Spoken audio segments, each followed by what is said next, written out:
This is the Volleyball Coaching Wizards Podcast, covering everything coaching, motivated and inspired by interviews and conversations with some of the world's great volleyball coaches.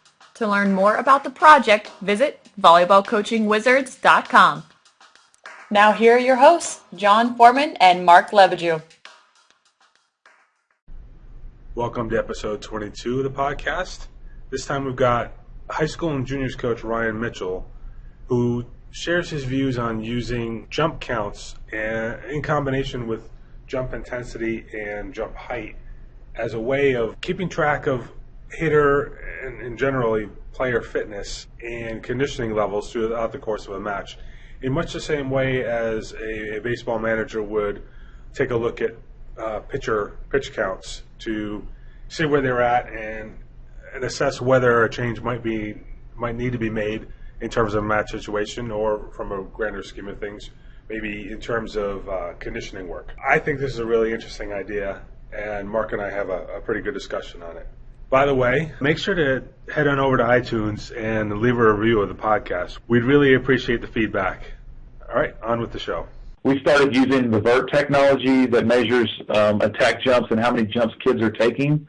That's going to be instrumental, much like a pitch count's instrumental in pitching, where we're putting a lot of unneeded reps and jumps on kids' bodies, unnecessary jumps. The VERT technology is going to allow us to be able to keep kids at a quote-unquote pitch count or a jump count during practice. So that's going to be huge. So those are some things that we've used right away. We use radar guns for our serving. Trying to think what other kind of things we use, but I mean those are all technology stuff that they weren't in my practice 10 years ago for sure. Right. What's your threshold for jumps? That's good. It's a good question that you're talking about that, because I'm debating that right now, trying to come up for my new one this season. But so I guess the answer is right now I'm not comfortable giving you a comfortable answer, but I think it's different for every kid, right? I think that just like in pitch counts, some shoulders are meant to throw a little bit more and some are less. I think kids could say the same thing. And I think you've got to know your kids individually enough to know at what threshold of jumps are they unable to max jump anymore. And then at what percentage does it start decreasing so much that it becomes harmful and or becomes not useful in a match. If some kids 90% jump might be incredible, where some kids 90% jump puts them off the starting lineup.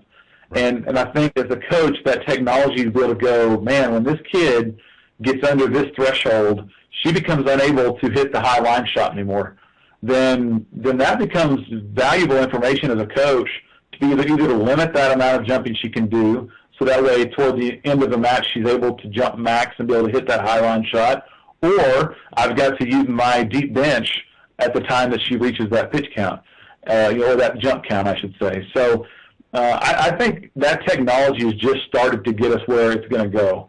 And being able to get the feedback that we could use. And, I don't know if volleyball eventually gets into the analytics like baseball and football are getting into, but I could definitely see it coming. A lot of people have talked about using jump testing devices, like the VERT specifically, and obviously there's been jump testing involved in the sport for years as an evaluative tool. But Ryan brings up an interesting point about kind of jumping in a parallel to pitch count in baseball, and I would imagine there's probably other sports and other skills or other techniques that could be put in a similar boat. In terms of now we have a chance to actually, I suppose you could have, if you had an assistant coach on the bench just counting jumps, or a trainer or somebody, a physio. Maybe people have done this before, but now you get something that not only tells you how many jumps, but actually tells you how high they were.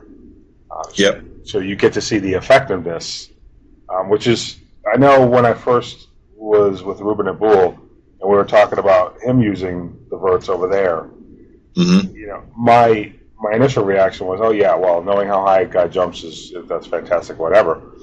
But I'd be more curious to see where the performance levels are. What does he look like in set 5?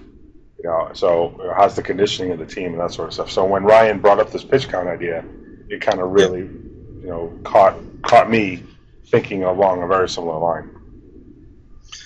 It's an interesting point, and it's probably the central point that we think about when we talk about training load in volleyball is the number of jumps. And if I go back to my career, when I was the scholarship coach in the Australian national team, I actually did a project that was my major project for the season, was on quantifying the number of jumps that we did in matches and practice. And the way that we were working it was that I was counting the jumps in particular drills and then giving those drills ratings that we could use in the future for monitoring load. As it turned out, I didn't end up finishing that project because I was moved on from the position, but it's something that a lot of coaches have been thinking about for a long time. The vert by itself is a really interesting tool. I've used it a little bit myself, and I used an early version of it. I understand it's much better now than it was before, but the early version I had some connection problems, and we also found that it had accuracy problems, which was a little bit surprising, because we tested it against a force mat with a physiologist, and we had wildly differing scores. But as I said, that's an early version. Mm-hmm. And but the 2 points that you make are interesting points. Firstly, the number of jumps, and we look at that in practice. If we take statistics from practice, we can have a rough idea how it rates to a match. So if we count the number of spikes that somebody has, we know roughly if it's 70, 90, 120, 200% of a match. That's the one way that we can go about it. But the second one, and as you pointed out, I think is the most interesting possibility, is using it to measure fatigue, and all of the testing, as far as I'm aware, and it could have changed in the last few years, but testing is normally done in a quasi laboratory setting or a field testing setting where it's a maximum jump. So it's without a ball, it's without some kind of outside stimulus. You just jump against a wall or a backboard or a vertex, and see how you go. And that's interesting in some small way, but the much more interesting thing is how the jump is in a match type situation, and secondly, how it changes over the course of a match. So if somebody is jumping 1 meter in set 1 and 65 centimeters in set 5, then that's really important information that we don't currently have except by eyeballs. Right.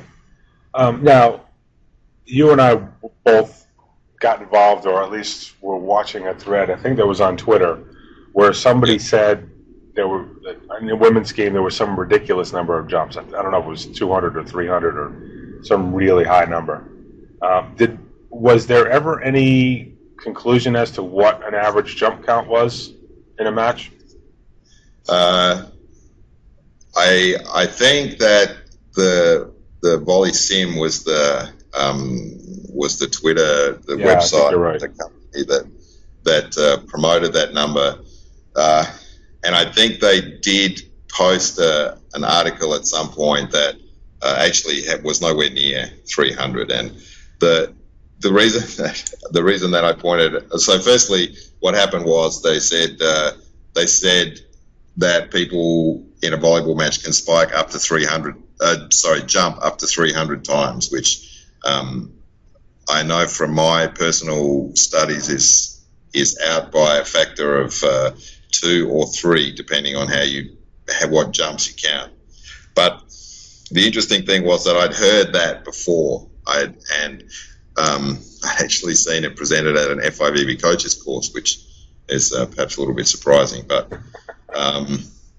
so also for that reason, I was interested to see what the research for that was, and 300 is a wildly inflated number. Even women's volleyball maybe it's 200 on a really long game between two Asian teams.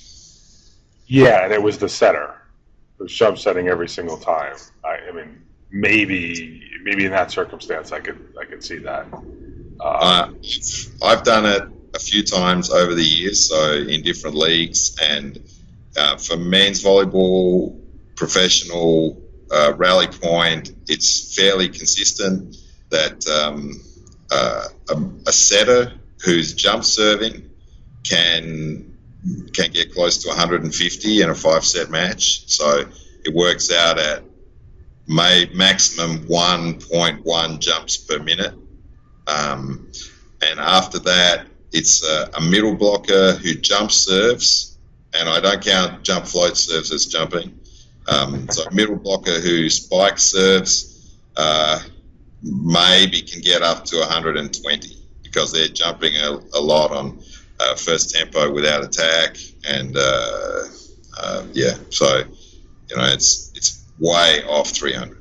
So where did you find the outside hitters, the pin hitters? Much less than you'd expect. So we're sort of 80 to 100. Okay. So 80 to 100 for all the outsides, so including the opposite. Mm-hmm. So yeah, the outside hitters don't do that much at all, actually. Spectators, apparently. Well, they're involved in a lot of actions, but they're Right. not doing as much jumping as the other positions. Yeah. Although one could make the contention that a higher percentage of their jumps are max jumps than perhaps the other positions. Than the setter or the middles, yes, definitely. Yeah. Because even middle blockers, even in blocking, aren't a lot of those jumps aren't maximal. They're a late read block on a first tempo or things like that. Yeah. Well, and I think that's a consideration in the whole question of what is your jump count. What's the quality, for lack of a better term, of the jumps that you're doing, and you kind of have to factor that into the whole equation. Well, that's one of the attractions, of course, of the vert is that it lets you do that, and I think that the newer versions are good enough that you can at least roughly work out which is a block jump, which is a spike jump, because Mm-hmm. they're different heights. Yeah. So that part makes a difference as well. Yeah, it'd be nice because right now it feeds into an app on your tablet.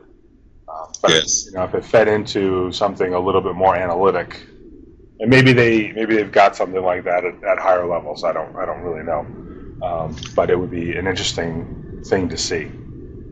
I haven't looked at it for a couple of years. As I said, I was working with the first version that they had, which and they're at least one version more since then. Well, I know Ruben was using them last year during preseason.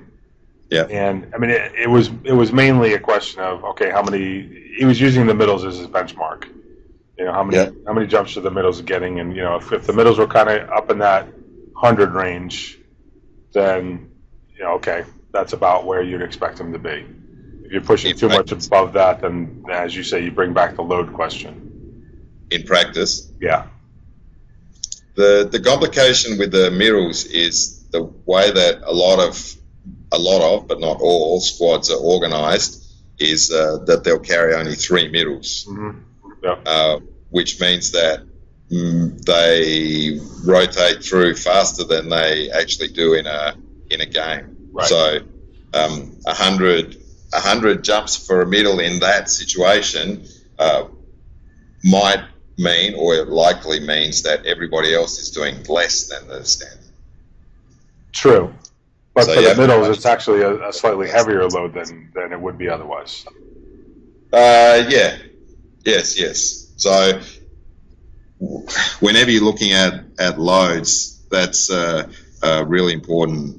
That's a really important part of it. So you have to pay attention to all of those things. And I was telling the story about coaching beach volleyball just recently. So I coached beach volleyball for a time, and I had something of a rude awakening when I did all my drills. I got through all my drills, and practice was over in 45 minutes because the players were exhausted. Yeah. Because I'd done all of the drills at the same rhythm that I would with 12 players in the gym, and there was only 2. So, as I said, they were fairly shattered, and I had to change my my idea pretty fast. Right.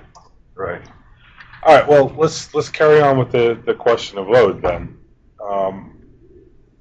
What are you thinking of in terms of training load when you're developing your plan, your schedule for your trainings? I try to. I don't work with the traditional cycling, the macro, micro, meso cycling. In a very specific sense, in a general sense, yes. So I want some weeks to be a little bit harder than other weeks, and I'll keep that in mind. And over the course of a single week, change the variation or change the load so that we wouldn't ever do 3 really hard days in a row, for example. So the third day in a sequence might be more reception focused or defense from a box or something like that. And that actually is one area where those kinds of analytic or closed drills come in handy, is in controlling the load of practice while still getting some work in. All right, now go back and define your terms, the macro, micro, meso, all that stuff. Well, there's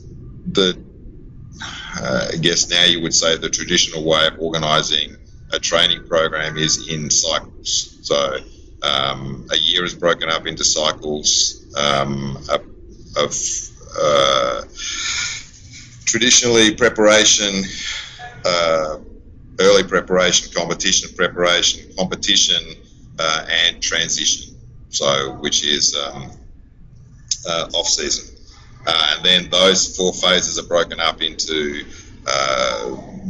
maybe 2 or 3 more phases, which are sometimes called mesocycles, like I said, and then the small cycles, the smaller groupings are broken up into microcycles, which is typically a week. And each of those, you change the load from cycle to cycle with the goal of getting to the final point in the best shape possible. Right. So that incorporates the idea of peaking at certain points during the course of the season. Yes. Exactly. That is the process by which one peaks. Mm-hmm. And you say you don't do that in the broad scheme, but obviously in the more narrow scheme. And I would, yeah. Go ahead. Because actually, at this point, particularly with team sports or with ball sports, there is a little bit of debate about the usefulness of cycling, just in general terms. Because so much of it is based on technique and reading the game and those kinds of things. So in general, there's a little bit of discussion about that. But it's just something that I did when I began coaching. I paid a fair bit of attention to it, but there are just so many different things that happen from day to day, from week to week, that that going through a long planning process is not always a valuable use of time.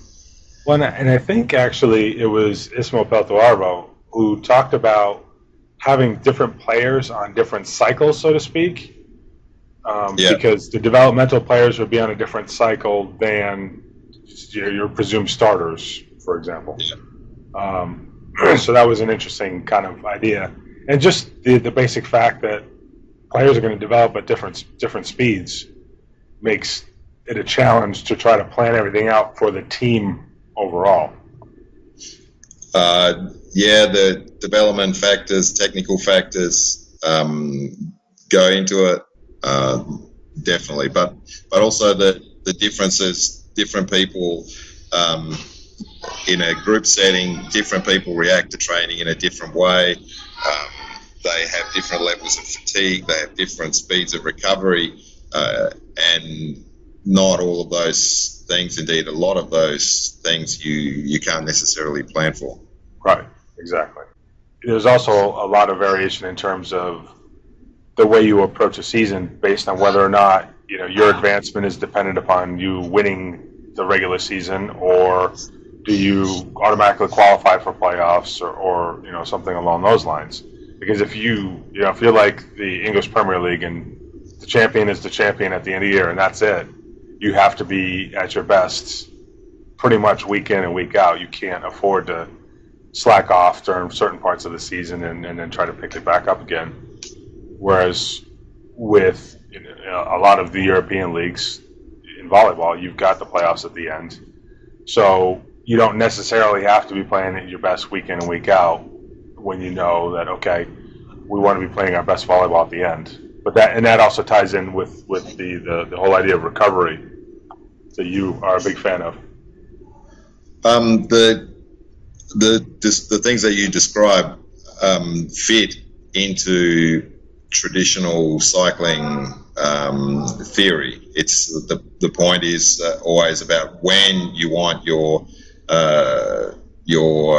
important points, when you want your peaks to be, and you cycle around that. So that part's fits in without any problem at all.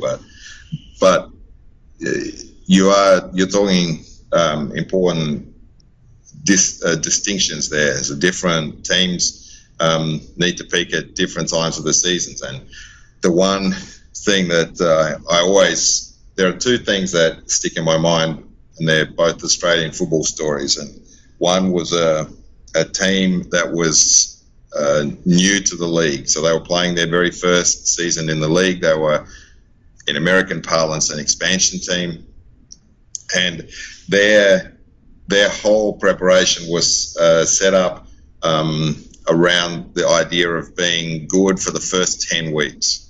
So they understood that they needed to firstly make a mark that they belong in the league, but also for the fans, for sponsors, they needed to get them on board early in the season. And what happened, they did a really good job of that. They had good results in the first half of the season, but they were they burned themselves out and they were terrible at the end. But at that point, it was much less important for them. They were never going to make the finals. And the other one was the opposite of that. So a team that was going to make the finals and was but were not in the top part of the league. So in the regular season. And they did an extra training load right before the playoffs, ended up in 5th position or 4th position or whatever it was, because they were tired during that period. But then they crushed the playoffs and won. So it was, like I said, it's the point is when you want to peak and when you need to be at your best. Right. All right. We're starting to run out of time, so let's circle it back to the jump count idea. If you were using the verts today and you were kind of looking at trying to kind of evaluate the count situation and the load situation, and going back to your earlier research where you were kind of weighting different drills How would you weight things these days? Or would you weight things at all? Or would you count certain jumps and not count other jumps? Now, well, I wasn't the coach in that first period. I was the intern coach, for want of a better description. So everything's a little bit different. But because I do nearly all of my work in in game forms, then it's actually pretty simple. So it's how many extra balls go into a drill. I know that a high ball game, a game where extra balls are high balls, is the one that carries the most load. So a high ball attack is the most demanding kind of jump that you can do. So if I want to do a high ball game, it would be in the first part of the week, and then it depends on. Then there are other different things to take into account. If I have less than 12, for example, depending on the